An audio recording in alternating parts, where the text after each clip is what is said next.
说电影，天天好电影。大家好，我是阿妹，今天又给大家带来一部悬疑影片《鬼吹灯》，揭秘千年古墓，内藏玄机。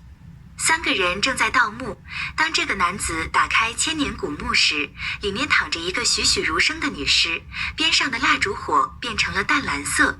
根据祖传遗训，蜡烛火变色必须马上离开，但是他还是没忍住，揭开了女尸的面纱。女士突然睁开眼睛，露出微笑，瞬间世界坍塌。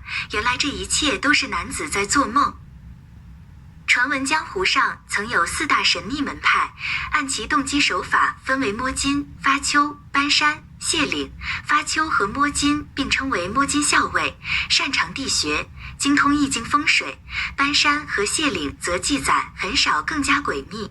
据传言，谢岭靠的是力量，可以挖山取宝；搬山则用术，不为财，只为寻医求药，找到为族人解除诅咒的木尘珠。这一天，搬山鹧鸪哨以及师妹花灵、师徒老洋人正在白雪皑皑的山谷树林之中和一只狼对峙着，但是他们并没有把狼渐渐射死，而是把狼引诱去触发机关。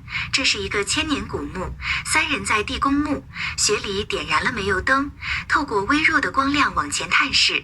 一口大棺材映入眼帘，鹧鸪勺把棺材顺势推开，只见棺材中躺着一具貌美如花、不腐不老的千年女尸，而女尸之所以陈放千年，全靠嘴里一颗珠子。鹧鸪哨发现女子口中含的珠子是木尘珠，就取了出来，殊不知女尸当场就容貌尽毁，全身枯荣。原来这是一颗定尸珠。鹧鸪哨慌忙把珠子还回去，女子立刻恢复栩栩如生的模样。此时老洋人发现墙壁上嵌了个眼珠子，他忍不住触碰一下眼珠子，却无意触碰到了机关。只见洞穴中万箭齐发，墙体倾盆而下，三个人慌忙跑出了墓穴。第一集正式开始。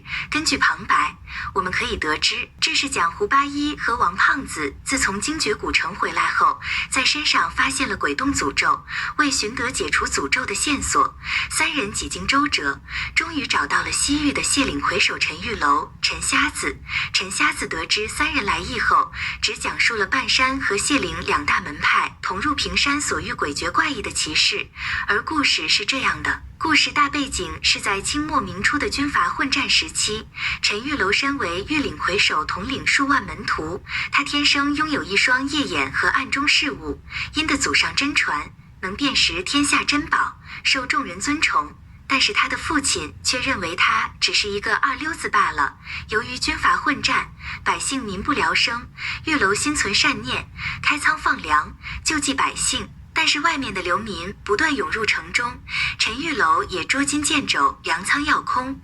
相信军阀罗老歪看到陈玉龙深受百姓爱戴，但是现在家中开仓放粮只是治标不治本，于是就劝说陈玉楼为了黎民百姓前去进山探宝，还拿出一个元代的虎头猿符令牌。慧眼识珠的陈玉楼一眼就看出这是奇珍异宝。罗老歪解释道，此物正是从老熊岭的苗寨所得，而苗寨周围有一座元代墓穴，其墓穴中的奇珍异宝更是让各方势力虎视眈眈。陈玉楼听闻后就颇为心动，与父亲大吵一架后急于启程。老爷子无奈，只好叮嘱几个人跟着陈玉楼，于是一行5人出发了。罗老歪见到红姑娘貌美，忍不住上前调戏，红姑娘一个飞镖扔过去，差点阉割了罗老歪。罗老歪当场变色，花马拐告诉罗老歪，红姑娘从小深得月亮蒙古采戏法，杀人无数，县里的弟兄没有一个敢招惹她。罗老歪对这样的暴脾气更喜欢了。他们一行人假装换山货的生意人来到山寨，但是有人发现罗老歪身上的手枪，立即将他们团团围住。其中一个少年名叫荣宝，一小擅长说汉话。陈玉楼故意拿出元旦的令牌套近乎，说送给他。荣宝一小却对此根本不屑一顾，而那个令牌几乎村子里每家每户都有，就在附近的平山上采药时经常能见到。